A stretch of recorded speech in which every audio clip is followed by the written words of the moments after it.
Hi, I'm Pete the Gadget Guy, and in this video I'm going to take you on a quick tour of the features and functions found on a typical digital SLR camera. Now this is a two-part tour, so when you finish this clip, go to the second part. Buying your very first digital SLR is a very big step. Apart from the financial investment, you'll need to also invest some time, plus demonstrate a commitment to the craft of photography. In return, it's a tremendously rewarding hobby. When you do become a committed photographer, you won't regret it. A digital SLR will open creative doors, as well as guaranteeing better image quality in the photos you take. So let's start at looking at the different controls on a typical digital SLR. Now you might find that your camera has buttons in different places to the one I'm using, but generally the controls across the range of cameras are very similar. So let's begin with the front.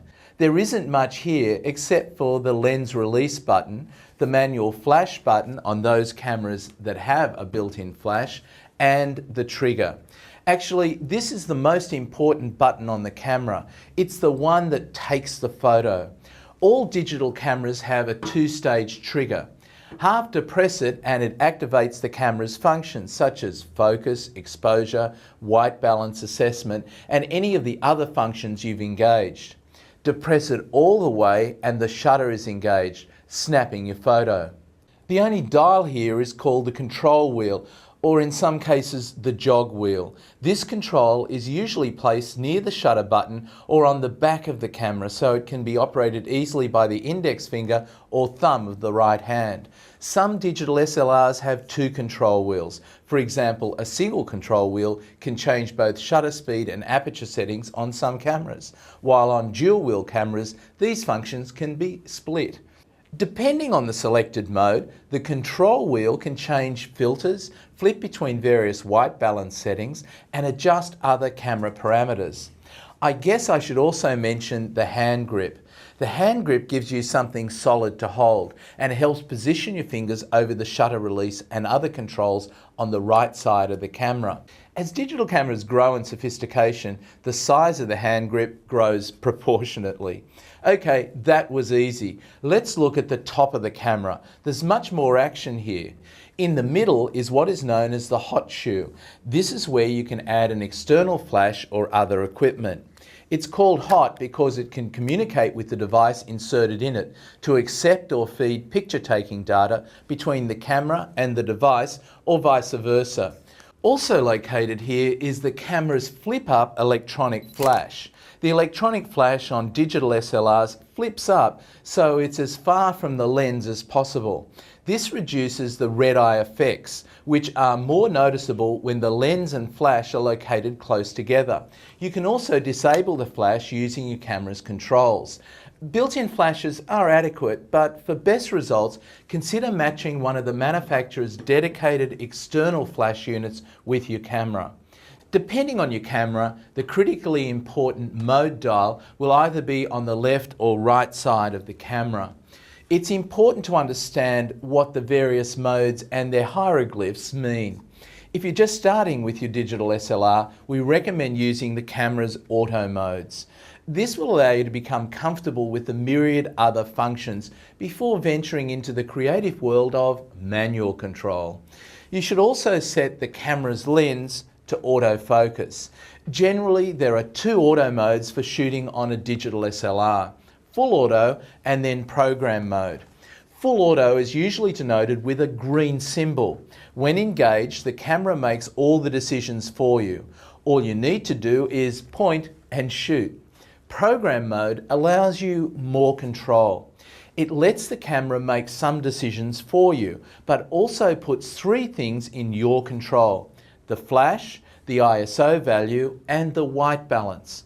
Aperture setting and shutter speed are the two key factors that affect how much light is allowed to hit the camera's sensor, but I'll talk about these in detail a little later on.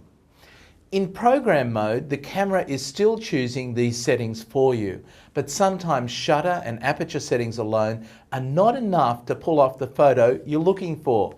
By raising the ISO value, you make your camera more sensitive to light, thus requiring less of it to make the correct exposure. There are other auto settings on the mode dial, and these deliver specific creative functionality. Different cameras offer different creative modes, but generally these 6 are the most common. Portrait.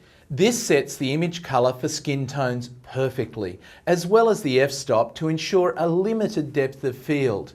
Landscape, great for taking photos of landscapes such as beach or mountain scenes, setting the f-stop for maximum depth of field, and optimising the greens and blues typically found in a landscape.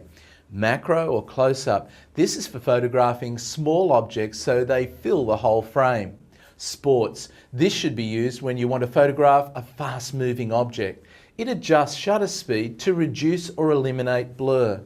Night portrait, a mode that sets the camera's exposure to work effectively in most night scenes. Flash off, useful for times when your situation limits the use of a flash, such as in a museum. The other settings are the important manual settings. AV on Canon and A on Nikon DSLRs refers to aperture priority. The aperture is measured in f-stops, which determines how much light the lens allows onto the sensor. When aperture priority is set, the camera automatically adjusts other exposure settings such as shutter speed relative to the f-stop you've chosen. The f-stop selected will be shown on the LCD control panel on the top side of the camera.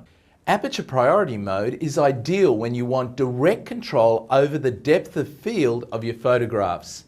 The TV setting does the reverse. TV stands for time value and allows you to manually adjust the shutter speed so that the camera automatically adjusts the aperture and other settings relative to the selected shutter speed. Shutter speed refers to the amount of time the camera's shutter remains open. Time value mode is ideal for capturing fast action subjects or adding blur effects.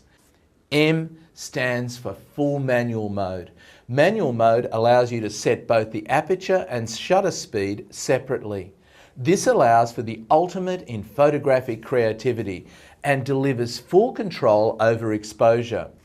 Each DSLR brand will have other icons on their mode dials. For example, the Canon 450D also has an ADEP mode, which stands for automatic depth of field. In ADEP, the camera sets the depth of field automatically.